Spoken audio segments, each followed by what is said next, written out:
everybody, welcome back to NFL Talks. Welcome back to the channel, and today we're going to have our first ever talk video on the year.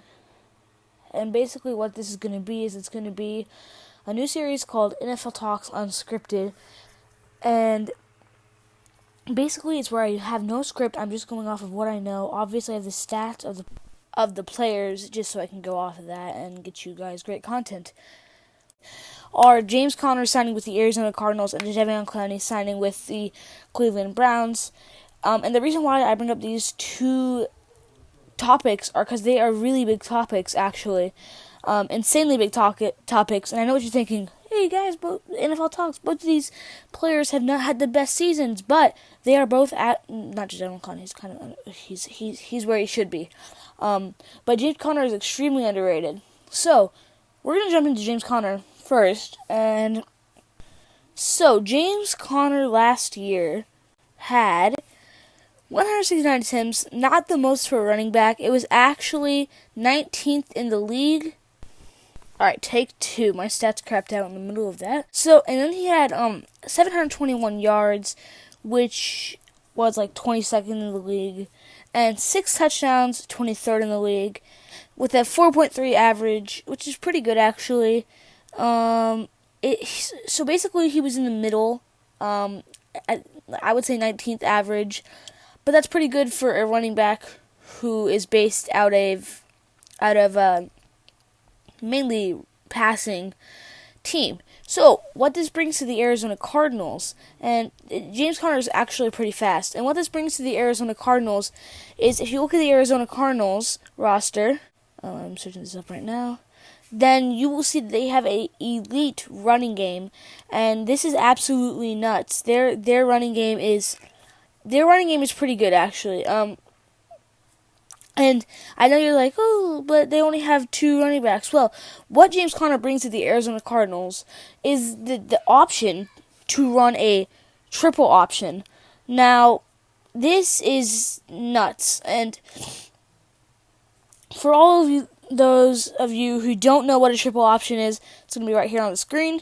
And basically, in more words, it is a run where you have the option to hand off to the running back. Here's Murray taking off. Murray inside the 10. Look at that move. Touchdown. Some other play type, or the quarterback can keep it, just depending on how he reads the defense. And if he keeps it, then he has the option to either pitch it to the running back or to keep it. And that's why it's called a triple options. And this play is extremely hard on defenses. You go into the game film room and you try to prepare for this, you're gonna be stumped. You're not gonna be able to there's just so many different types of options that you could pull out of your pocket, and this is an extremely huge thing for any defenses. It's just going to be almost impossible to diagnose, and it will put a lot of more stress on the defense. And this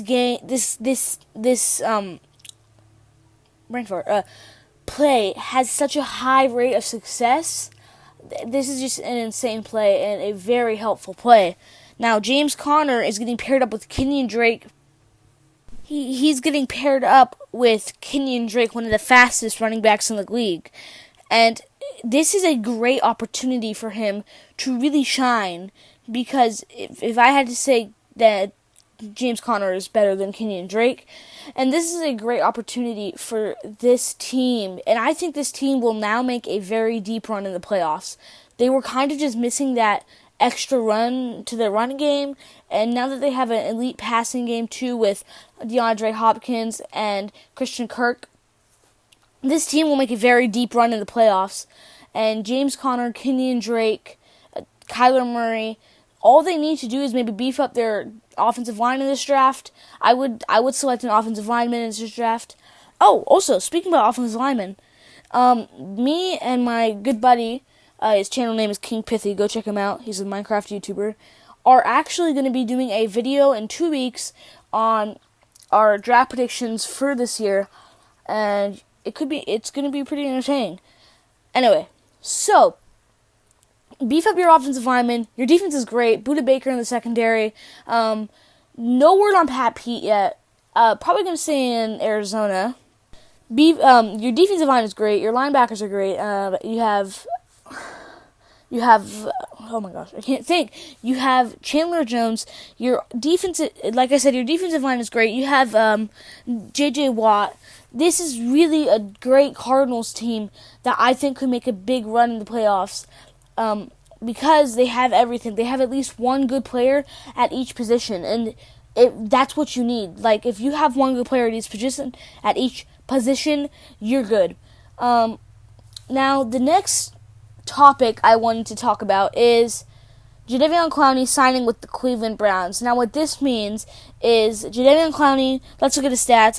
He was injured for most of this year, so I'm actually going to look at the year before this is stats in Seattle. He played 13 games, started 11, probably because of minor injuries. One interception, which we won't really care about that, but he did return that for a touchdown. He had 3 pass deflections, 4 forced fumbles, 2 fumble recoveries, 1 touchdown. On that, he had 31 combined tackles, 10 assists, 7 tackles for loss, 13 quarterback hits. And then the year before that, before he got traded, he started 14 games, had no interceptions, but fumble-wise, he forced 1 fumble, recovered 3. I forgot to include sacks. He had 3 sacks last year. Then he had 9 sacks in 2018. 21 quarterback hits, 16 tackles for loss, 9 assists, and 47 combined tackles. So, Jadeveon Clowney, when he is healthy, is a monster of a player. He is absolutely insane. And if we pull up Myles Garrett stats, he is absolutely insane too. So when you combine Jadeveon Clowney and Myles Garrett's stat this year were he started 14 games, no interceptions. He's an interior. Is he an interior or outerior? He's an that's what I thought. He's an outerior defensive lineman. 2 pass deflections, 4 forced fumbles, 2 fumble recoveries, 12 sacks. Wow. You're telling me you're getting Myles Garrett, 12 sacks, paired up with Jadeveon Clowney, 9 sacks on average. On average, 9 sacks. I will average it out right now for you guys, if you wanted me to. But it's somewhere around 7, 8, 9 stats on average for season when he is healthy. Let's see. The last season he started 16 games. It was in 2017. He had 9.5 sacks. Then in 2016 he started 14. He had 6 sacks. And then when he doesn't start as he there was a analytic. It's pretty much a study. Shown that when Jadeveon Clowney is on the field, the quarterback has more pressure. Which basically means the quarterback has less time to think about where he wants to throw. Not less time, just he overthinks it more, and it forces less passes. So, you combine Myles Garrett and Jadeveon Clowney, and you have a very, very, very big pass rush. And this is a Browns team that's only going to get better as the season goes on, as Jadeveon Clowney sinks in with the Browns defense. And if you look at it, the seasons he was good. The Tennessee Titans run a 4-3, where basically that's meaning they have 3 defensive linemen but 4 linebackers. That made Clowney drop into coverage a lot more and not be able to. And also he had like 8 games. He started 8 games, so honestly, that made Clowney not able to rush as much. And Houston and Seattle have very similar games where they have Clowney rushing a lot because they know what a threat he can be. He is 28, so he is getting a bit on the older side, but I say he has 3 solid seasons left in him. And Jadeveon Clowney, James Conner are just a couple of big moves in the offseason. Stay tuned for more episodes of NFL Talks Unscripted coming up. Also, this video, hope you have a great rest of your day. and I'll see you next time. Yeah.